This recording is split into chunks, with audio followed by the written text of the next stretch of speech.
रहा है, लेक्चर देख रहा है। नाउ आज हम जो स्टार्ट करने वाले हैं टॉपिक, उसका नाम है chapter number 3, cost of capital. चलिए हम इसमें क्या देखेंगे, सबसे पहले हम वो समझते हैं।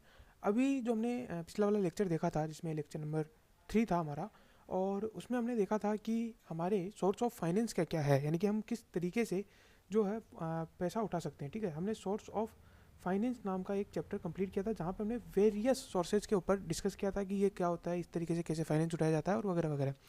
इनको आप डिटेल में और अगर आप पढ़ना चाहो तो आप नोट्स वगैरह से पढ़ सकते हो, लेकिन हमने उसको एक तरीके से आपको समझा दिया था कि किस तरीके से ये फाइनेंस का सोर्स वर्क करता है। अब क्या होता है कि जब आपने इन सोर्स से फाइनेंस कर लिया, तब हमारा जो नेक्स्ट जो इम्पोर्टेंट चीज़ आती है, नेक्स्ट इम्पोर्टेंट जो स्टेप आता है, वो आता है कि ये जो हमने फाइनेंस उठाया है, इनकी हमारी कॉस्ट क्या पड़ेगी, इनको हमारा क्या लागत पड़ेगा, क्या हमारी कॉस्ट आएगी, कितना रुपया इन फाइनेंस को उठाने में कितना रुपया लग जाएगा हमारा। तो ये हम कैलकुलेट करते हैं in the cost of capital. अब जब हम कॉस्ट ऑफ कैपिटल निकालते हैं, ठीक है, तो वहाँ पे हमें कई सारे चीज़ों का कॉस्ट निकालना पड़ता है, जैसे कि कॉस्ट ऑफ डेट, यानी कि लोन के लिए कॉस्ट क्या होगा, और कॉस्ट ऑफ प्रेफरेंस शेयर्स वो क्या होंगे, और उसके अलावा कॉस्ट ऑफ इक्विटी क्या होगा, और कॉस्ट ऑफ रिटेन अर्निंग क्या होगा, रिटेन अर्निंग। तो ये हमारे चार चीज़ें हैं जो हमारे सिलेबस में है, और चारों की कॉस्ट निकालने के बाद हमारी ओवरऑल कॉस्ट क्या बनेगी। और ओवरऑल कॉस्ट निकालने के लिए हम यूज़ करते हैं वेटेड एवरेज मेथड का। ठीक है, अब आपको पता होना चाहिए कि सिंपल एवरेज और वेटेड एवरेज में क्या डिफरेंस होता है। जैसे सिंपल एवरेज क्या होता है कि आपने जैसे मान लीजिए 1 2 3 4, अब अगर आपको इसका सिंपल एवरेज निकालना है तो आप क्या करोगे, 4 3 2 1 को टोटल करोगे, जो आएगा 10 divide by 4 is equal to 2.5। ठीक है, ये आ जाएगा। जबकि अगर आप वेटेड एवरेज निकालने की बात करते हो, जैसे अगर आप कहते हो कि नहीं वेटेड एवरेज निकालिए, सिंपल एवरेज हमें नहीं निकालना है, ठीक है, वेटेड एवरेज निकालना है, तो आप क्या करोगे, इनको एक वेट दोगे। जैसे 1 2 3 4 है, अब आपने वेट दे दिया 5, एक को 5 का वेट दे दिया, 2 को 7 का वेट दे दिया, 3 को 1 का वेट दे दिया, और 4 को कोई वेट दिया ही नहीं।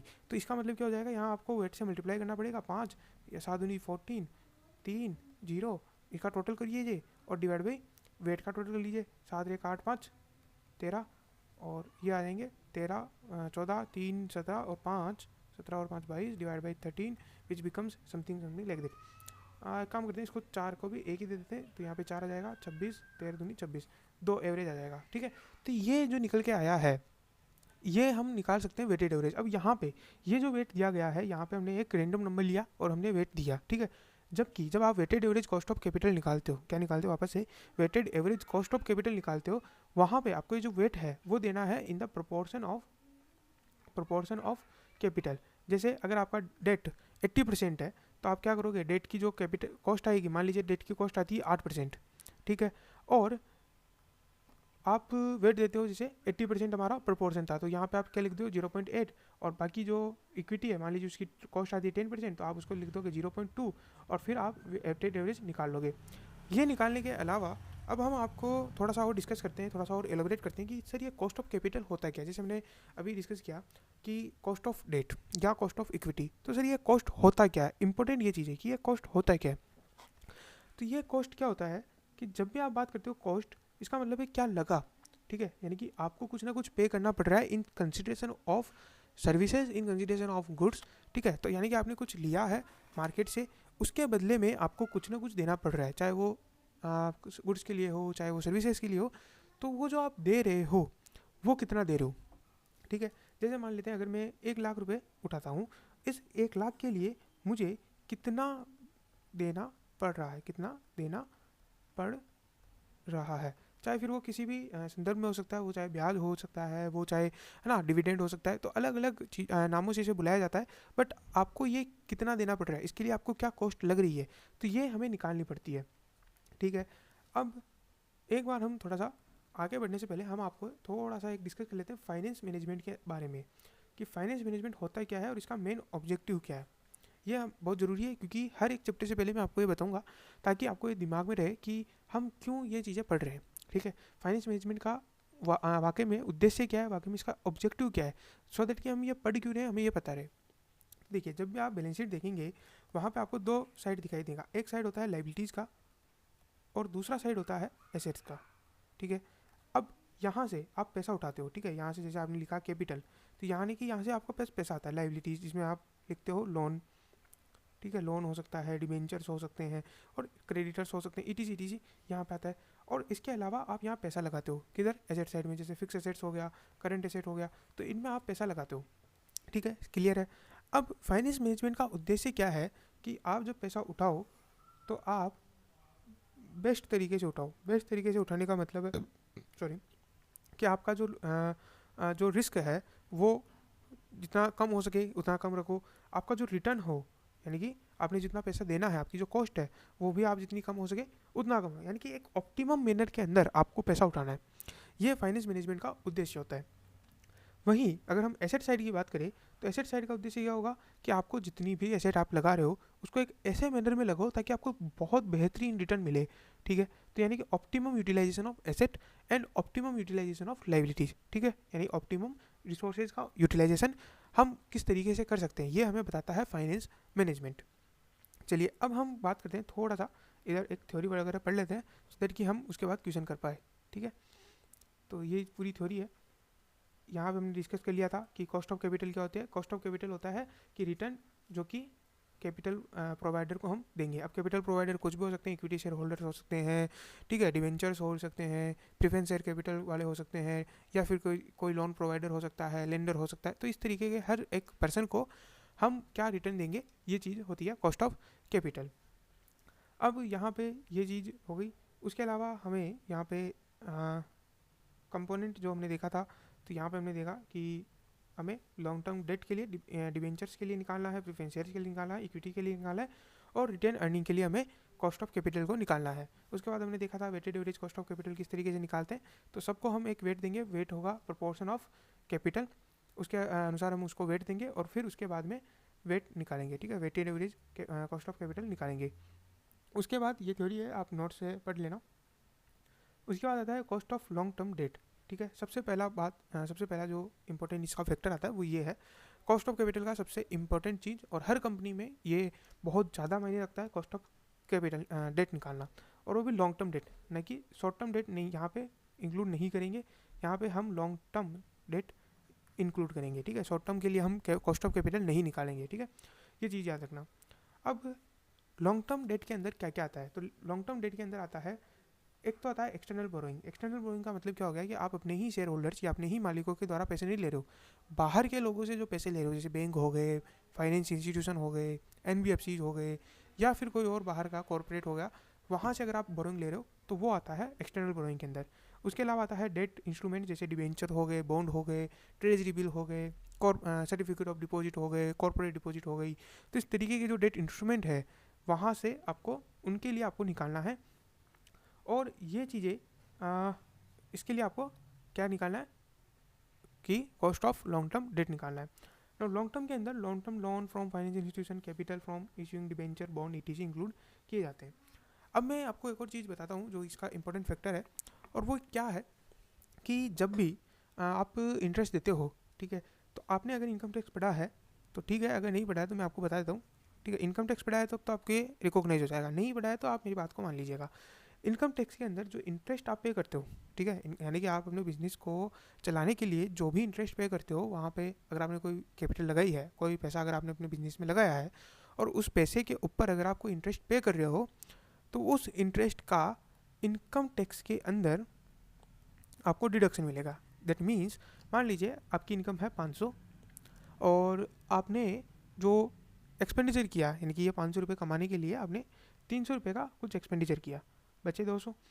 अब इन 200 में से 100 रुपये आपने पे किए इंटरेस्ट के लिए, 100 रुपये इंटरेस्ट के लिए पे किए, क्योंकि आपने कुछ पैसा लेकर के आए थे जिससे कि आप ये 500 रुपये कमा सको। तो वहाँ पे ये जो 100 रुपये हैं यह घटाया जाएगा, और जो 100 रुपये आएंगे केवल इन्हीं पे ही इनकम टैक्स लगेगा। अब यहाँ पे क्या हुआ, यहाँ पे हमने डिस्कस किया कि जो भी इनकम टैक्स है उसकी हमारे पास सेविंग हो जाती है जब आप इंटरेस्ट का पेमेंट करते हो। सर हमें कुछ समझ नहीं आया, इसको थोड़ा और एलिब्रेट करते हैं तो वो थोड़ा और समझ में आएगा, क्योंकि ये काफ़ी ज़्यादा इंपॉर्टेंट यहाँ पे आता है। तो चलिए समझते हैं। मान लीजिए कि ये हमारी पास दो कंपनी है या दो पर्सन है, एक है मिस्टर ए एंड एक है मिस्टर बी, ये दो पर्सन है। अब मिस्टर ए क्या करता है, मिस्टर ए भी 500 रुपये का एक्सपेंडिचर करता है। उसके बाद वो कहता है कि हमारे जो है 300 रुपये खर्च हो गए, बहुत अच्छी बात है, 200 रुपये बचे। अब इसने क्या किया, कोई डेट नहीं लिया, कोई पैसा नहीं लिया, सारा का सारा पैसा इसका क्या था, अपना खुद का था। यानी सारा पैसा इसने किसने लगाया, खुद ने लगाया। एक मिनट,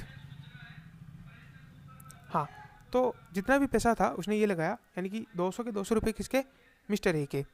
अब यहाँ पे टैक्स कितना लगेगा, तो टैक्स लगेगा, मान लीजिए टैक्स की रेट है 30%, ठीक है, अभी 30% रेट मान लेते हैं, तो 60 रुपीज़ टैक्स लगेगा और इसके पास आ जाएगा 140 रुपीज़। ओके, अब मान लेते हैं कि कोई और पर्सन आता है और वो ये कहता है कि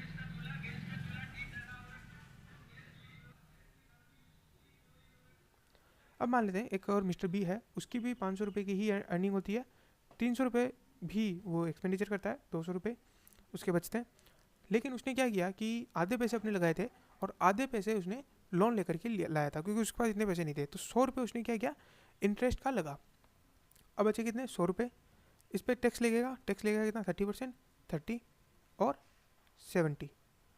अब अगर अपन कंपेयर करें तो हम क्या पाएंगे कि इनमें, इन दोनों में जो डिफरेंस है, अगर आप वैसे कंपेयर करते तो आपने यहाँ पे अपन जो कंपेयर किया था, यानी कि यहाँ पे, तो आप देखोगे कि एक काम करते हैं, इसको थोड़ा सा यहाँ पे, क्योंकि इसका इंटरेस्ट नहीं है तो यहाँ पे आप कर लेते हैं 200, और यहाँ पे फिर उसके बाद हम करते हैं 60 रुपये टैक्स के, एंड देन यहाँ पे आ जाता है 140।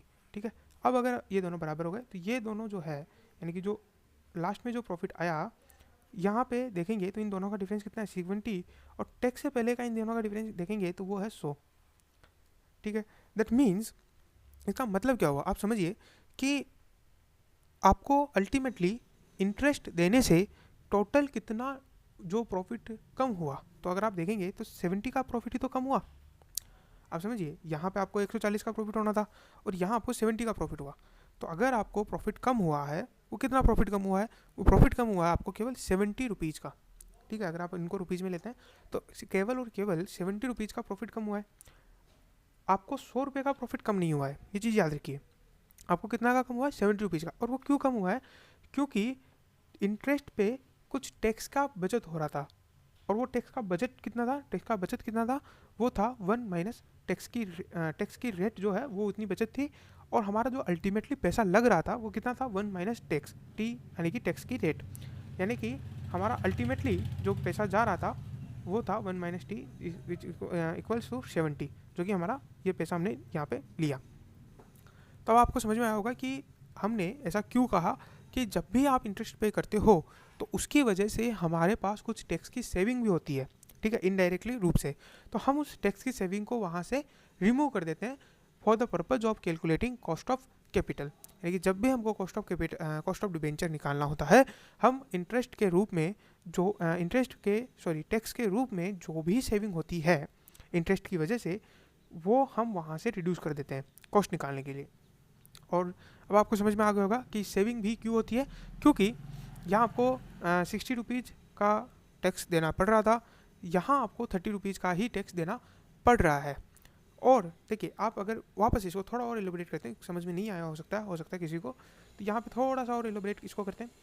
आपने कितना पे किया, आपने 100 रुपये पे किया, और आपको 30 रुपये कम पे करने पड़े ड्यू टू इंटरेस्ट का पेमेंट। ठीक है, तो यानी 100 रुपये आपके गए और 30 रुपये आपके नहीं गए। इसका मतलब क्या हो गया, आपके पास आए। आप समझ रहे, पैसे का न जाना भी तो आना ही हुआ। तो इसीलिए यहाँ पे ये चीज़ याद रखिए कि जब आपके 100 रुपये गए और 30 रुपये नहीं गए, यानी 30 रुपये आए, तो जब 100 रुपये गए 30 रुपये आए, नेट में कितने गए, नेट में गए 70। और ये 70 अपन एक शॉर्टकट तरीके से कैसे निकाल सकते हैं, 100 multiply by 1 minus T. T क्या हो गया, टैक्स रेट क्या थी, 30%, तो इसलिए 100 multiply by 0.70 which equals to 70। अब यहाँ पे कईयों को डाउट आएगा कि सर आपने 0.7 कैसे लिया, 1 माइनस 0.30 लिखना है। 30% का मतलब हो गया 30 divide by 100 which equals to 0.3। ठीक है, तो ये एक बेसिक कैलकुलेशन ही आना चाहिए आपको। जब भी आपको टैक्स रेट को इस तरीके से लिखने की बोला जाए तब आपको 0.3 लिखना है। ठीक है, ओके, नाउ यहाँ पे नेक्स्ट हम आगे बढ़ते हैं, और एक क्वेश्चन, एक या दो क्वेश्चन हम अपन कर लेते हैं ताकि अपने को थोड़ा रहे। बट क्वेश्चन करने से पहले मैं आपको आज एक क्वेश्चन करूँगा, बट उस क्वेश्चन से पहले हम थोड़ा देख लेते हैं। तो अब डिबेंचर जब हम देख रहे थे तो मान लीजिए कि ऐसा कोई लोन है या ऐसा कोई डिबेंचर है जिसका कोई रिडम्पशन नहीं है। सबसे पहले रिडम्पशन वर्ड को समझते हैं।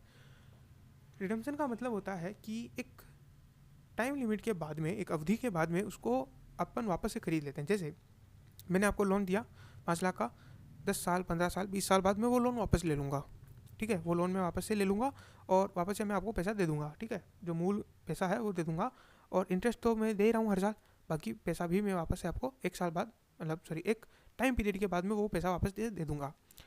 लेकिन और सिमिलरली ऐसा ही डिबेंचर में होता है कि आपने मान लीजिए डिबेंचर इशू किए, 5 साल, 10 साल, 15 साल, जब भी मेरे पास पैसे आ जाएंगे और पैसे की ज़रूरत नहीं रहेगी, मैं आपको वो डिबेंचर वापस ले लूँगा और आपको वो पैसा डिबेंचर का वापस दे दूँगा। अब इरिडीमेबल डिबेंचर का मतलब क्या हुआ कि आपको वो पैसा कभी नहीं मिलेगा।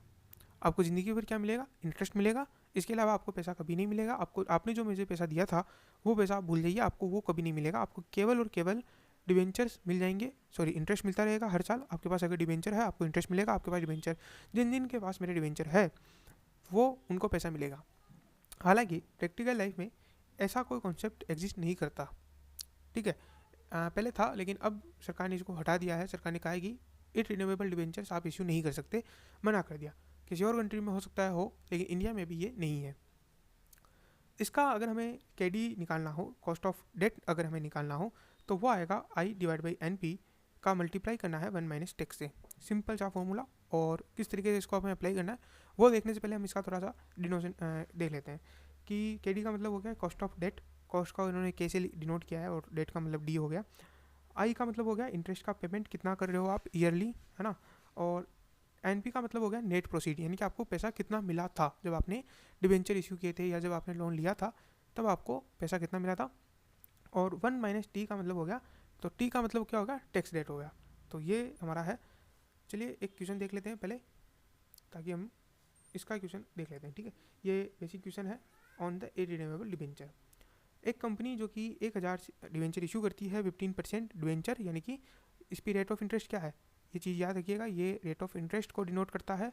और ये रेट ऑफ इंटरेस्ट क्या है? 15% of ₹100, assuming the tax rate of company is 40%, calculate cost of debenture. तो सिंपल क्वेश्चन था, क्योंकि मैंने पहले आपको बताया था ये बेसिक क्वेश्चन है।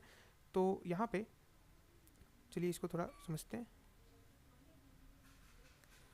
तो यहाँ पे अपन करते हैं यहाँ पे क्या था? I/NP 1 माइनस टी, यह फॉर्मूला था कॉस्ट ऑफ डेट का। आई क्या है अपना?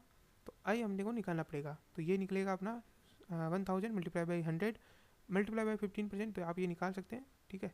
1000 मल्टीप्लाई बाई 100 तो यह आ जाएगा 1 lakh multiply by 15% which equals to 15,000। 15,000 divide by 1 lakh net proceed, ठीक है, यह आ जाएगा मल्टीप्लाई बाई 1 माइनस 0.4, ठीक है।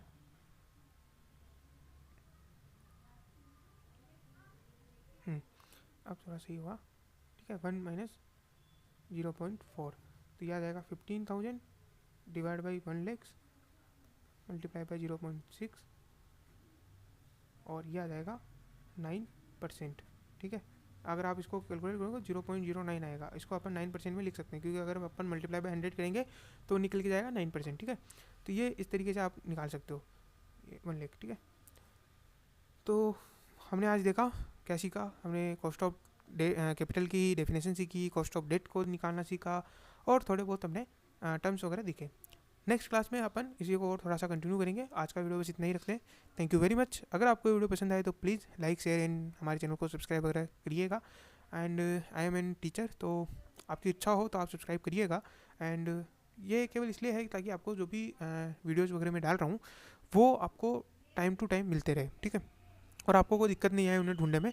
इसलिए मैं कहता हूँ सब्सक्राइब करके रखिए। जब भी आपका काम हो जाए आप अनसब्सक्राइब कर सकते हैं, ठीक है। ऐसा मेरे सब्सक्रिप्शन से मुझे कोई ऐसा लेना देना है नहीं, आपको बेनिफिट मिलना चाहिए, दैट्स इट। तो thank you very much, good day, good bye.